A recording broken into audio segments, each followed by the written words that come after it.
বচ্চাতে গাড়ি চলে এসছে। এখন আমি কি করবো? জামাইকে সামলাবো না বরযাত্রী সামলাবো? ওগো, তুমি তার কাছে মতো দাঁড়িয়ে কি দেখছো? জামাইকে একটু বুঝে দেখো না।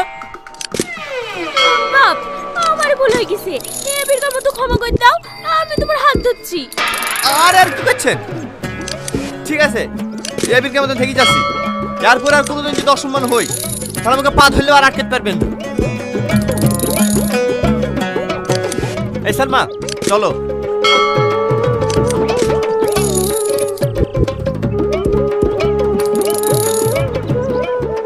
বাড়ি ভর্তি এতগুলো লোক, কেউ বুঝতে পারলো না।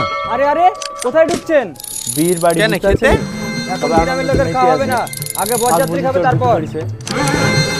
তোর এত বড় সাহস, তুই আমাকে আটকাস? তুই জানিস আমি কে? দেখেন ভাই, ফালতু আপনার সাথে ঝামেলা করে জড়াচ্ছে আসেনি। বাড়ির মালিক বারণ করে দিছে, আপনাকে ভেতরে ঢুকতে দিতে পারবো না। আরে আরে,